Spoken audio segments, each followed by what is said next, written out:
peradaban Islam dan kondisi Islam di Sudan. Sudan adalah negara yang terletak di bagian Afrika Timur dan merupakan salah satu negara termiskin di dunia.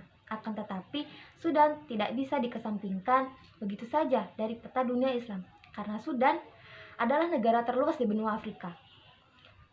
Dan di Sudan terdapat seorang ulama karismatik dan terkenal, yakni Dr. Hassan Turabi. Sejak merdeka dari Inggris pada 1 Januari 1956, negara besar ini tak pernah luput dari konflik internal perebutan kekuasaan. Bahkan, jauh sebelum itu, pertikaian dan perebutan kekuasaan sudah mewarnai Sudan sejak ribuan tahun silam. Hingga tahun 1881, tak ada pemimpin yang mengorganisasi upaya perjuangan kemerdekaan Sudan. Sampai akhirnya muncul figur Muhammad Ahmad, pasukannya berhasil menguasai Khartoum pada 26 Januari 1885. Namun, perjuangan itu dipatahkan oleh pasukan Mesir Inggris. Kemerdekaan Sudan diperoleh 3 tahun setelah Mesir dan Inggris menyepakati pemberian hak untuk mengatur pemerintahan sendiri. Pada Februari 1953, pada tahun 1972 pernah dicapai kesepakatan damai, tapi itu tak bertahan lama. Konflik makin membesar antara Sudan Utara dan Selatan. Bagai yang cukup melimpah, sedangkan potensi pertaniannya adalah kapas, gandum, kacang tanah, dan hewan ternak.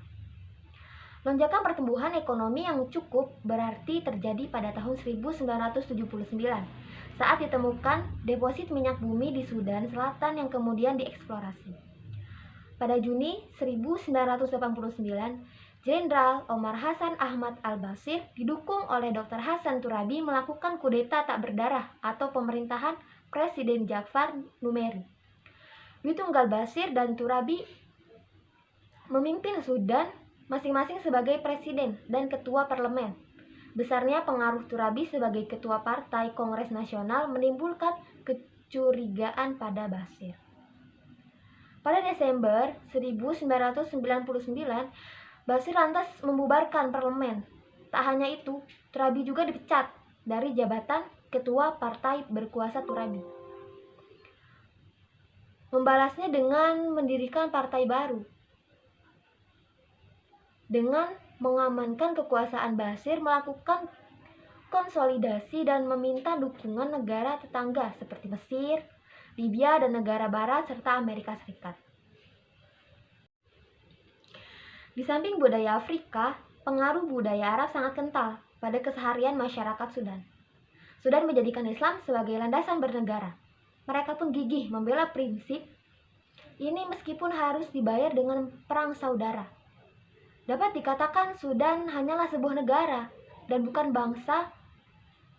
Ada sekitar 100 lebih bahasa dan dialek yang digunakan masyarakat sehari-hari. Mereka terpecah oleh banyak etnis, tapi tidak ada satupun etnis yang menjadikan mayoritas. Terpecah pula oleh wilayah dan kekuasaan. Selebihnya populasi utara kawasan didominasi oleh budaya Arab, sedangkan di selatan oleh budaya Afrika. Lebih berkembang menghadapi segala perbedaan ini. Kaum mayoritas berpendapat satu hal yang dapat mempersatukan Sudan hanyalah Islam. Dan untuk tujuan ini Sudan menerapkan Islamisasi. Untuk kemajuan dan peninggalan Islam, salah satunya yaitu yang pertama, National Museum di Khartoum. Yang kedua, Sungai Nil. Yang ketiga, piramid Meroe di Sudan Utara. Yang keempat, beberapa masjid seperti Masjid Sidi Hasan di Kassala, serta Masjid Farouk dan Masjid Haja Soad di Khartoum. Hanya ini yang bisa saya sampaikan. Kurang lebihnya mohon maaf. Terima kasih. Assalamualaikum.